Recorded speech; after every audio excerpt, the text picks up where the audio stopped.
नहमदुहु व नुसल्ली व नुसल्लिमु अला रसूलिहिल करीम व अला आलिहि व स्वहबिहि अजमईन। अस्सलामु अलैकुम व रहमतुल्लाहि व बरकातुहू। नाज़रीन,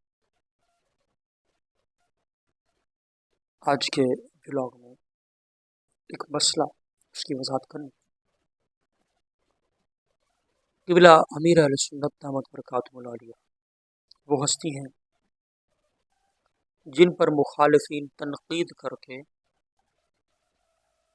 अपने आप को सोशल मीडिया पर एक मशहूर करना चाहते हैं। आए रोज़ कोई ना कोई अमीर अहले सुन्नत के ख़िलाफ़ बात करते हैं, फिर इस पर इनको व्यूज़ मिलते हैं और यूँ व्यूज़ के चक्कर में ये हज़रत साहब के ख़िलाफ़ बोलते रहते हैं। मिर्ज़ा जहानवी हो या वहाबिया, सभी हज़रत साहब के ख़िलाफ़ व्यूज़ के चक्कर में बोलते हैं। एक वहाबी का क्लिप देखा जिसमें वो तनकीद कर रहा था हज़रत साहब पर कि हज़रत साहब ने एक बयान के अंदर ये बात की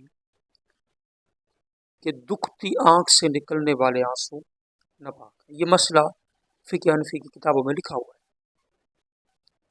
और जो गैर मुक़ल्लिदीन हैं वो चूँकि फ़िक़्ह हनफ़ी को नहीं मानते तो फिर इस एक मसले पर तो उनका एतराज़ नहीं है, उनका तो फिर हर मसले पर एतराज़ है। बहुत सारी चीज़ों में उनका एतराज़ है, इख्तिलाफ है। आम जो आंसू हैं, जो रोने से आंसू आते हैं, ये नापाक नहीं है, ये पाक है। लेकिन जो आंसू दुखती आँख से आए वो रोने की वजह से नहीं आते, वो वैसे भी पानी बहता रहता है आँख से, तो वो नापाक है। ये हज़रत साहब ने मसला बयान किया था और ये फ़िक़्ह हनफ़ी की किताबों में ये लिखा हुआ है, बाहर शरीयत के अंदर भी लिखा हुआ है और दीगर हमारे बुजुर्गों ने इस मसले को लिखा है। और एक और बात, मैं कई दफ़ा अमीर अहले सुन्नत दावत बरकातुहू अलैहि के मुखालिफिन को जवाब देता हूँ। या अशरफ पटेल के बारे में भी मैंने एक दो व्लॉग्स में बात की थी। तो कई लोग ये समझते हैं शायद मैं दावत इस्लामी वाला हूँ। मैं थोड़ा वजाहत कर देता हूँ कि मैं क्या हूँ। अमीर अहले सुन्नत दावत बरकातुहू अलैहि की जो तारीख़ है दावत इस्लामी, हम ये समझते हैं ये अहले सुन्नत की दीन इस्लाम की खिदमत कर रहे हैं, हक़ पर चल रहे हैं। तो जहाँ पर भी इनके ख़िलाफ़ कोई महाज खड़ा करेगा तो हमारा हक़ बनता है कि हम इन तनकीदों का रुख जो है वो मोड़ने की कोशिश करें और इसके सामने हायल हों।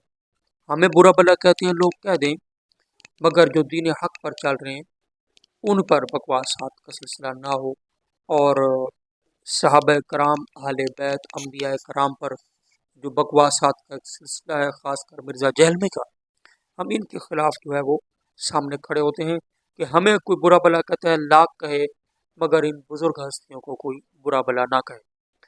दावत इस्लामी में ना तो मेरी कोई ज़िम्मेदारी है, ना ही मैं अजीर हूँ। इन मानों में दावत इस्लामी के साथ मेरा इजारादारी, अजीर होना या इसी तरह दावत इस्लामी में कोई ज़िम्मेदार होना और बाकायदा जो एक तरीक़ाकार है दावत इस्लामी के काम का वो मुकम्मल तौर पर करना, ये मेरा नहीं है।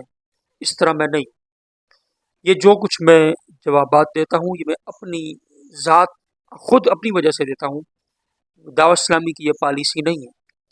दावत इस्लामी की पॉलिसी यही है कि तनकीद और मुखालफत जो बराए नाम हो, सिर्फ तनकीद बराए तनकीद, मुखालफत बराए मुखालफत हो और उसके अंदर कोई शरई कमज़ोरी गलती ना बताई जाए। तो दावत इस्लामी का मकसद यह है कि ऐसों को सीरियस नहीं लेना, बस खामोश रहना है और उनको बोलते रहने देना, इनको कोई जवाब नहीं देना, ये बोलते रहें और हम अपना काम करते रहेंगे। हज़रत साहब ने कई दफ़ा फरमाया है कि हमारी ये पॉलिसी नहीं है। तो दावत इस्लामी की ये पॉलिसी नहीं है, ना ही हमें कोई एजेंडा मिलता है, ना कोई आर्डर मिलता है, ना हुक्म मिलता है, कुछ भी ऐसा नहीं है।